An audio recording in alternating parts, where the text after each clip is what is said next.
मुझे अपने डैड और वाइफ के अफेयर के बारे में पता चला करीब 1.5 या 2 साल हो गए हैं। शादी के 1 साल के बाद 2018 में मैंने इनको पकड़ लिया था बाथरूम में। तब मेरा पिता भाग गया था। मुझे उसने अवैध रूप से पुलिस में डिटेन करवाया। मैं बहुत मेंटल ट्रॉमा में हूँ, बहुत स्ट्रेस में हूँ। मुझ पर झूठा केस कर चुके हैं, मेरे ऊपर मर्डर के झूठे आरोप लगाते हैं। मेरी बहन और मेरी माँ पिता के रूम में बैठे थे और मेरे बारे में कह रहे थे कि इसका इंतजाम करो। मेरा बाप मुझे ताने मारता है कि तुझसे कोई लड़की आकर्षित भी नहीं होगी, मुझसे होगी। मेरा बाप खुद को प्राउडली बोलता है कि उससे लड़कियां अट्रैक्ट होती हैं।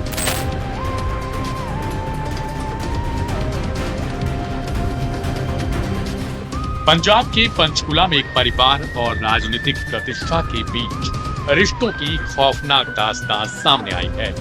पिता, पत्नी और बेटे के बीच विवाद ने तब नया मोड़ लिया जब 16 अक्टूबर की रात पूर्व डीजीपी मोहम्मद मुस्तफा के बेटे अकील अख्तर को उनकी आवास पर बेहोशी की हालत में पाया गया। शुरुआती रिपोर्ट्स में इसे दवा ओवरडोज के तौर पर पेश किया गया, लेकिन बाद में सामने आए वीडियो और सोशल मीडिया पोस्ट ने पूरे मामले को और जटिल बना दिया। पहला वीडियो जो अगस्त में रिकॉर्ड किया गया था, इसमें अकील ने अपने पिता और पत्नी के बीच कथित अवैध संबंधों का आरोप लगाया। उन्होंने बताया कि उन्हें अपनी पत्नी और पिता के अफेयर का पता चला और इससे वह मानसिक आघात में थे। अकील ने यह भी दावा किया कि उनकी मां और बहन इस साजिश में शामिल हैं और उनका उद्देश्य उन्हें झूठे मामलों में फंसाना या उनकी हत्या करवाना था। वीडियो में अकील की घबराहट और तनाव साफ तौर पर झलकता है। उन्होंने कहा कि उन्हें समझ नहीं आ रहा था कि क्या करें और हर दिन लगता था कि उनका जीवन खतरे में है। हालांकि हाल ही में वायरल हुआ दूसरा वीडियो 3 मिनट 23 सेकंड का है। इसमें अकील अपने पहले वाले आरोपों से पीछे हटते नजर आए। उन्होंने कहा कि तबीयत खराब होने के कारण उन्होंने जो बातें कही थी वे निराधार थी। अकील ने अपने परिवार की तारीफ की और बताया कि उनके पिता और बहन ने उनका पूरा ख्याल रखा। उन्होंने सिजोफ्रेनिया के बारे में खुलासा किया और कहा कि बीमारी के दौरान उनकी समझ सीमित थी, फिर भी उन्होंने चेतावनी दी। इसके बाद अपने परिवार को अकील ने भला बुरा भी कहा। अकील ने अपने परिवार पर पैसे हड़पने और धमकी देने के भी आरोप लगाए। उन्होंने कहा कि उन्हें बार बार एग्जाम पास करने, सुरक्षा याचिका दायर करने और अपनी बेटी की असली पहचान को लेकर तनाव में रखा गया। उनका आरोप है कि परिवार ने उनकी छवि बचाने के लिए उन्हें पागल साबित करने की कोशिश की। अकील ने वीडियो में बहन पर आरोपों में कहा कि उसकी बहन प्रोस्टिट्यूट के साथ घर से भाग गई थी। मेरे पेरेंट्स उसकी शादी के खिलाफ थे। उसके पास कोई पैसा नहीं था, न जाने कहां से वो अपना घर चलाती थी। मैं पक्के तौर पर नहीं कह सकता, लेकिन शायद वो भी प्रोस्टिट्यूशन के बिजनेस में है। मेरी बहन मेरे पैसे के पीछे पड़ी है। पुलिस ने इस गंभीर मामले में तुरंत कदम उठाया। पड़ोसी शमसुद्दीन की शिकायत पर मोहम्मद मुस्तफा, रजिया सुल्ताना, अकील की पत्नी और बहन के खिलाफ एफआईआर दर्ज की गई। पुलिस ने विशेष जांच टीम यानी एसआईटी गठित कर सभी आरोपों की जांच शुरू कर दी है। अकील के वीडियो, सोशल मीडिया पोस्ट और परिवार से जुड़े सबूत इस जांच का अहम हिस्सा बन गए हैं।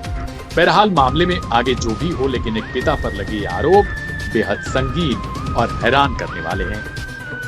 जो आपने बताया पूर्व डीजीपी मोहम्मद मुस्तफा सर और जो मंत्री हैं पंजाब की रजिया सुल्ताना, उनके बेटे अकील अख्तर, इनकी संदिग्ध हालात में वो मृत अवस्था में पाए गए थे अपने घर पे। घर इनका एमडीसी पंचकुला में है।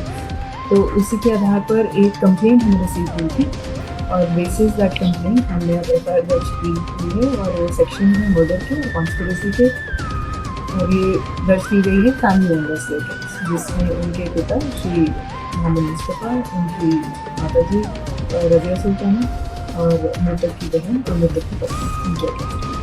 कंप्लेनेंट के द्वारा अपनी जो एलिगेशन हैं फाउल प्ले जिस बेसिस पर उनको लग रहा है, जो आशंका उनके जताई गई है, एक वीडियो है जो मृतक ने अपनी सोशल मीडिया पे डाली थी, एक फोटोग्राफ पोस्ट है जिसमें कोई डायरी दिख रही है। उनका कहना है कि मुझे अगर यदि मैं कल को मृत पाया जाता हूँ तो उसमें डाइंग डिक्लेरेशन है और मुझे किसी तरीके से पॉइजन किया जा रहा है, तो इस चीज़ की जांच कराई जाए। तो उन सभी को हमने अपनी इन्वेस्टिगेशन में शामिल कर लिया गया है, और ताकि इस मामले की संजीदगी को देखते हुए इस मामले में एकदम पारदर्शिता से और एकदम फेयर इन्वेस्टिगेशन हो, उसके लिए हमने तुरंत एक ACP रैंक ऑफिसर के अंदर SIT भी गठित कर दी है, और पूरा प्रॉपर साइंटिफिक एविडेंस के बेसिस पर चाहे वो वीडियोस जेन्युइन हैं या नहीं, विसरा सैंपल्स की जो रिपोर्ट्स हैं उसमें कुछ पॉइजनिंग आता है या क्या कॉज ऑफ डेथ रहा, उस बेसिस पर हम investigate. Viscera samples are under analysis, तो उनकी रिपोर्ट जब भी आएगी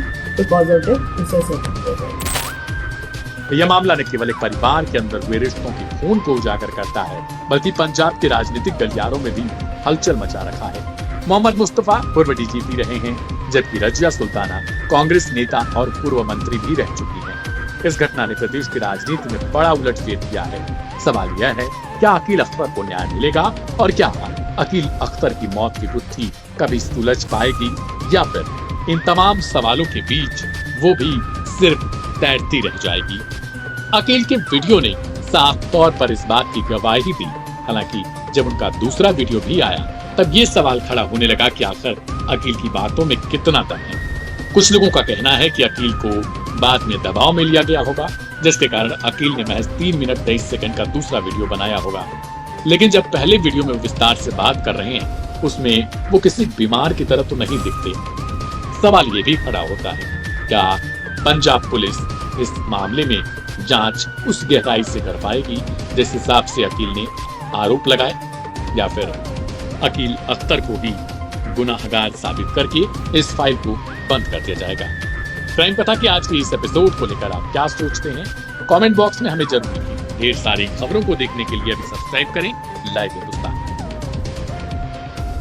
जो आपने बताया पूर्व DGP मोहम्मद मुस्तफ़ा सर और जो पूर्व मंत्री हैं पंजाब की रज़िया सुल्ताना के, उनके बेटे अकील अख्तर, इनकी संदिग्ध हालात में वो मृत अवस्था में पाए गए थे अपने घर पे। घर इनका MDC पंचकुला में है। तो उसी के आधार पर एक कंप्लेंट हमें रिसीव हुई थी, और बेसिस दैट कंप्लेंट हमने अब FIR दर्ज की है, और वो सेक्शन है मर्डर के और कॉन्स्पिरेसी के, और ये दर्ज की गई है फैमिली मेम्बर्स अगेंस्ट, जिसमें उनके पिता श्री मोहम्मद मुस्तफ़ा, उनकी माता जी रज़िया सुल्ताना और मृतक की बहन और मृतक की पत्नी उनके अगेंस्ट। जी, पुलिस इस मामले में फिर अब वीडियो की भी जांच कर रही है। जो कंप्लेनेंट ने एक वीडियो